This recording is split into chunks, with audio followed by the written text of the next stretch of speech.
She said, "My parents won't respect you until you pay off my student loans." I replied, "I understand completely."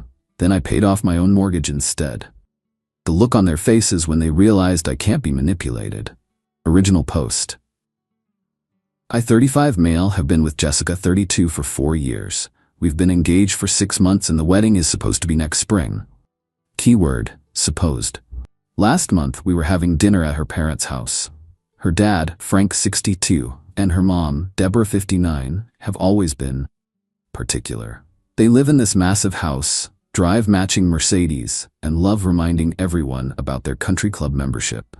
I'm a project manager at a tech company. Good salary, stable job, but apparently not impressive enough for their precious daughter.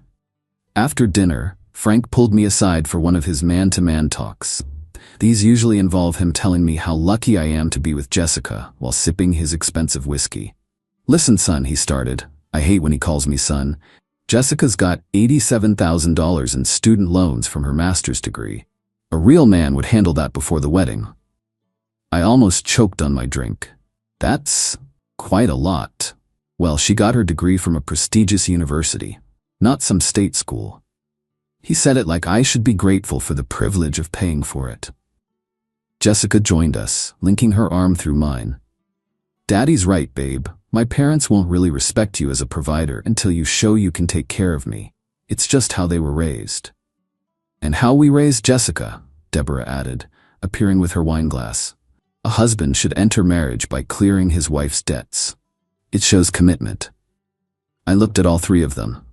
This felt rehearsed, planned. "I understand completely," I said calmly. Jessica squeezed my arm. "So you'll do it?" "I understand your position," I repeated. "Let me think about it." Frank clapped me on the shoulder. "Smart man. Take your time, but not too much time. The wedding's in 6 months. On the drive home, Jessica was giddy. "I knew you'd come around. Daddy said you might need convincing, but I told him you were different from my exes." "Your exes?" "Oh, you know. Tom couldn't commit to it. That's why we broke up. And before him, Grant said it was financial manipulation. Can you believe that? Like taking care of your future wife is manipulation? 2 exes who refused to pay her loans. Interesting. Jess, that's a lot of money. I've been saving for a house down payment." She rolled her eyes. "We can live in an apartment for a few more years. Besides, once we're married, my parents will help us with a house, but only if they respect you first." That night, I did some math. I had $95,000 saved. Been living below my means for years, driving a 2010 Honda, skipping vacations. The plan was to buy a house outright or have a massive down payment to keep the mortgage small. Jessica's loans?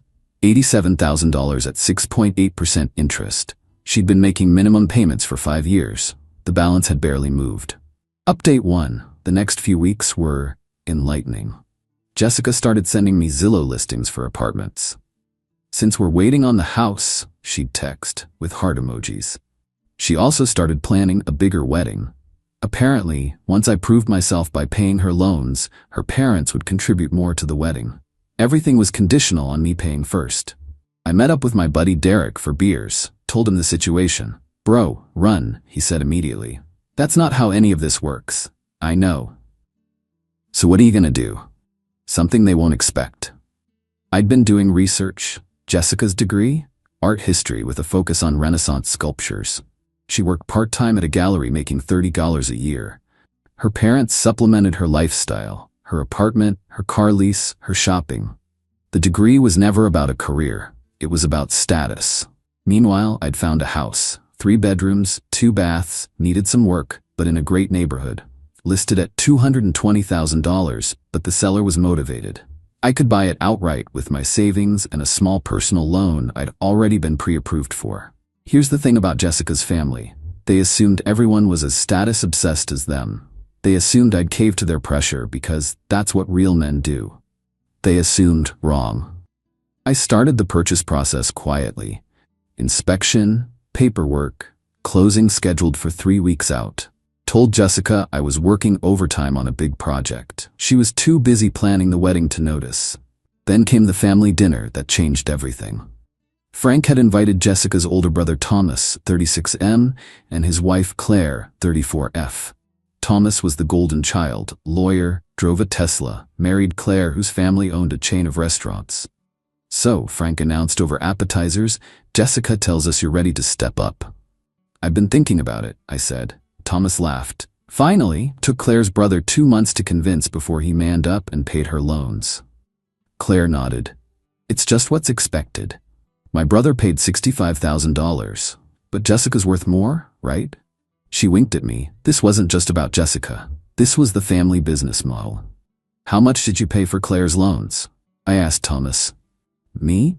Nothing. I had my own law school debt. Claire's family helped with that after we got married.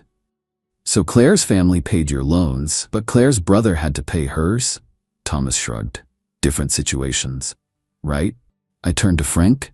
And you? Did you pay Deborah's family debts when you got married? Frank's face reddened. That's not. Times were different, of course. Jessica kicked me under the table. Babe, you're being weird. Just trying to understand the tradition. Deborah cleared her throat. The point is, a man who can't clear his fiancé's debts isn't ready for marriage. I agree, I said. Financial responsibility is crucial before marriage. Everyone relaxed. Jessica beamed. That's why I've decided to be completely financially responsible, I continued. I'm paying off my mortgage. Silence. You're, what? Jessica's voice was sharp. I bought a house, closing next week. I'm paying cash, no mortgage. Complete financial freedom before marriage, just like you said. Frank's mouth opened and closed like a fish. But my loans, Jessica sputtered, are yours from your education, for your career. I'm sure you understand. Financial responsibility, right? Update 2. The explosion was immediate. You bought a house? Jessica shrieked. Without telling me? With our money? My money, I corrected. My savings, and yes, my house. Thomas tried to mediate. Now hold on, let's discuss this rationally. Rationally? I laughed. Like rationally expecting someone to pay $87,000 for a degree that brings in $30,000 a year? Claire gasped. You can't put a price on education. The loan company literally did. It's $87,000. Frank stood up. You're making a mistake, son. No respectable man would choose property over his future wife's needs. No respectable family would demand $87,000 as a dowry. It's not a dowry, Deborah protested. Really? Because it sounds like I need to pay $87,000 to earn your respect and marry your daughter. That's literally what a dowry is. Jessica was crying now. Angry tears, not sad ones. You're humiliating me. You're supposed to take care of me. I'm supposed to be your partner, not your ATM. If you loved me, you'd do this. If you loved me, you wouldn't ask. Thomas stepped forward, lawyer mode activated. Let's think about this logically. Jessica's loans are a burden on your future together. Your house is just a personal asset. Exactly. My personal asset that I bought with my personal money. When you're married, it becomes community property, Thomas said smugly. When we're married. I emphasized each word, which we're not. Jessica grabbed my arm. Baby, please, sell the house. You can get your money back. We can fix this. Fix what? Me having a paid-off house is a problem that needs fixing? Frank's face was purple. You've been planning this. You've been lying to us. I said I understood your position. I never said I agreed with it. You manipulated us, Deborah accused. Interesting choice of words from the family trying to manipulate me into paying $87,000. Jessica's tears turned to rage. You think you're so smart? Fine. Cancel the house, or we're done. Okay? Okay? She blinked, surprised. We're done. The room erupted. Frank threatening to ruin me, with what? Deborah calling me classless. Thomas threatening legal action, for what? Claire just shaking her head like I was the crazy one. I stood up. Jessica, I'll pack your things. You can pick them up this weekend. You can't just end this, Jessica screamed. We have a wedding, deposits, plans.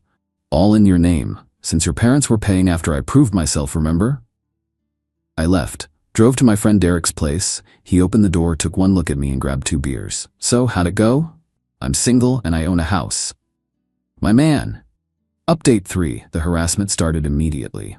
That night, 62 texts from Jessica, ranging from how could you to I love you to you're a pathetic loser to please reconsider.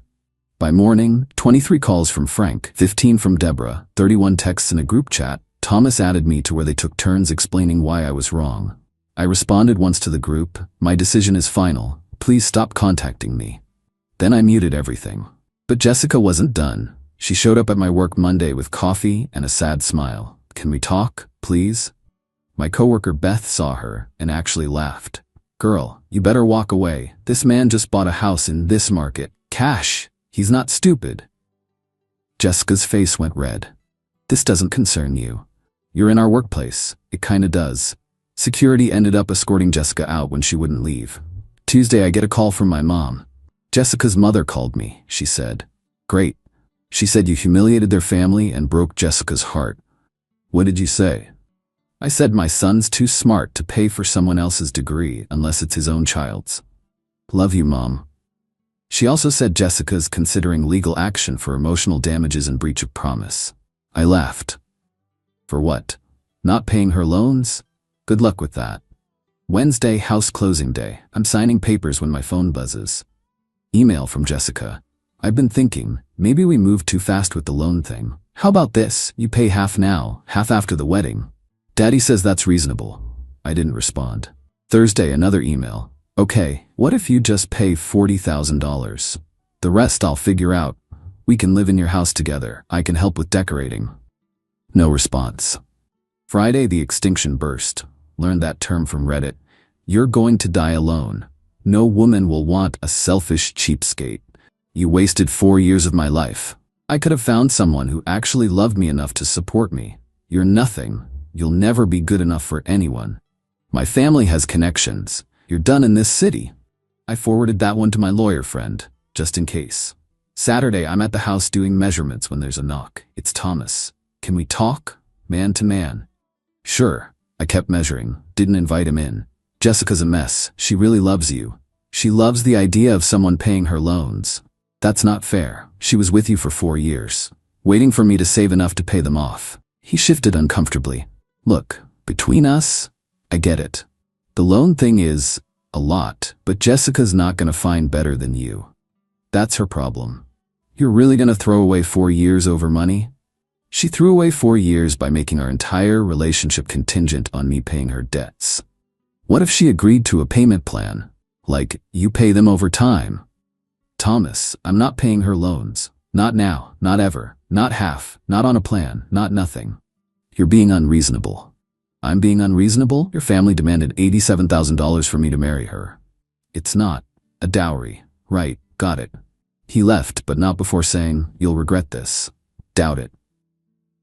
Update 4. The smear campaign started the next week.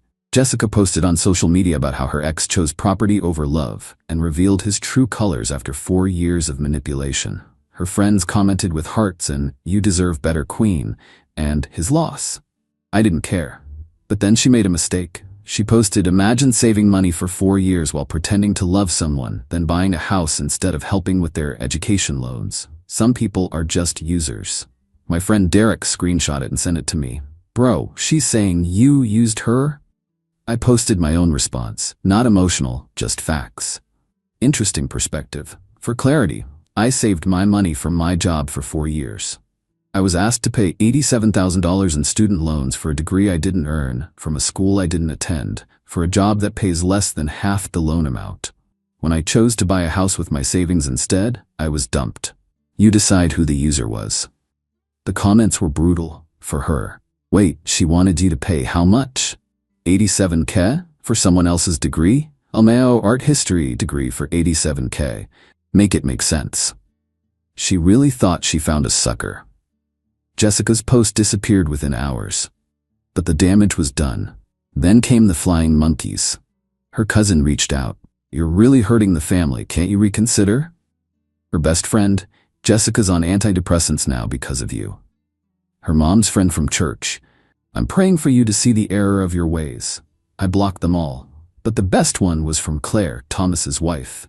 "You know, my brother is still single. He paid my loans like a real man. Want me to set you two up?" I responded, "Sure. Does he have any student loans I'll be expected to pay?" She blocked me. Meanwhile, I was living my best life, moved into my house, set up my home office, painted my walls whatever color I wanted. The freedom was incredible. Then, 2 weeks after the closing, I get a LinkedIn message from Jessica, because I blocked her everywhere else. "Hi, I wanted to apologize for how things ended. I realize now that maybe my family's expectations were unrealistic. I'm willing to compromise. What if we just got married without you paying the loans? We can work on them together over time. I laughed so hard my neighbor knocked to check if I was okay. No thanks, I replied, then blocked her there too. But she wasn't done. She sent her dad. Frank showed up at my house on a Sunday morning, in his Mercedes, wearing his country club polo, looking like he was slumming it in my middle-class neighborhood. We need to talk. No, we don't. I'll give you one chance to fix this. Fix what? I'm not broken. You humiliated my family. Your family humiliated themselves with their greed. His face went red. It's not greed. It's tradition. It's extortion. You'll never find another woman like Jessica. That's the point, Frank. She's getting older. Her options are limited. You're destroying her future. She destroyed her own future with $87,000 in loans for a vanity degree. How dare you? Frank, get off my property. Or what? Or I call the cops, and then I post our Ring doorbell footage of you trespassing and harassing me about not paying your daughter's loans. He left. Quickly. Final update. It's been 3 months since I bought the house. 3 months of peace, working on renovations and actually enjoying life. Last week, I ran into Jessica's coworker at a coffee shop. Karen, older lady, sweet but gossipy. Oh honey, she said, sliding into the seat across from me. Did you hear? Hear what? Jessica's engaged. I nearly spit out my coffee laughing. Already? Good for her. To some doctor her parents set her up with. Very quick, very suspicious if you ask me. Well, I hope he can afford her loans. Karen leaned in conspiratorially. That's the thing. Rumor is he doesn't know about them yet. He doesn't. What? Her parents told her not to mention them until after the wedding. Can you believe that? I could, actually. Poor guy, I said. She's been showing off this huge ring, talking about their wedding next spring. Same venue you two had booked. The one with all the non-refundable deposits in her name? That's the one. We both laughed. Yesterday I got one final text from an unknown number.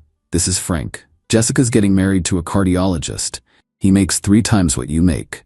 She's upgrading. Your loss. I responded with a photo of my house. My gain. Then I blocked that number too. Here's the thing about entitlement.